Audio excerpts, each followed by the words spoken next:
Hello guys, আপনারা কেমন আছেন? আশা করি সবাই অনেক ভালো আছেন। তো গাইজ, আজকে আপনাদের সামনে আরো একটি ভিডিও নিয়ে এসেছি। ভিডিওটি হলো এই দেখেন, আমার হাতের মধ্যে অনেকগুলি কালার পেন্সিল রয়েছে, যেটি এক একটি এক এক ধরনের কালার। কিন্তু গাইজ, সব কালার পেন্সিল মিলিয়ে যদি একটি কালার পেন্সিল তৈরি করা হয়, তাহলে এই পেন্সিলটির কালার কেমন হবে বা পেন্সিলটি কেমন বড় হবে। তো গাইজ, আজকে ভিডিও মধ্যে সেটি পরীক্ষা করে দেখবো। ভিডিওটি আপনারা সম্পূর্ণ দেখবেন এবং ভিডিওটি দেখার পর যদি ভালো লাগে তাহলে ভিডিও মধ্যে একটি লাইক করে যাবেন। আর চ্যানেলের মধ্যে যদি নতুন হয়ে থাকুন তাহলে চ্যানেলটি সাবস্ক্রাইব করবেন। আর এই ভিডিওটি যদি ফেসবুকের মধ্যে দেখা থাকুন তাহলে ফেসবুকের পেজটি ফলো করে পাশে থাকবেন। তো দেরি না করে ভিডিওটি শুরু করা যায়।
গাইজ, আমার বাটির অবস্থা কী হয়েছে এই দেখুন।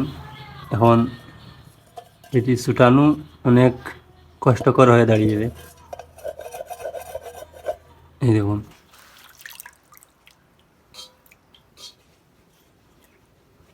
তো ফাইনালি গাইজ, আমাদের কালার পেন্সিলটি তৈরি হয়ে গেছে। এই দেখুন, এটি এবার কেটে দেখবো যে এটি শেপটা কেমন হলো বা এটির কালার কেমন হয়। ভিডিওটি আপনারা দেখতে থাকুন, দেখতে পারবেন।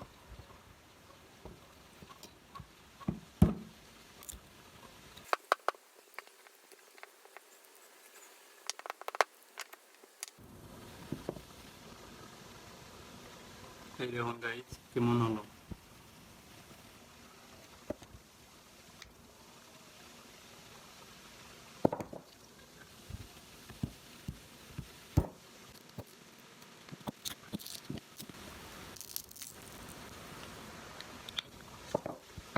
তো গাইজ, এই দেখুন আমাদের কালার পেন্সিলের কালার কেমন হলো। এই দেখুন, 12টি কালার মিলিয়ে এই কালারে পরিণত হয়েছে। এই কালারটির নাম কি আপনার যদি জানা থাকে কমেন্টে জানিয়ে দিন।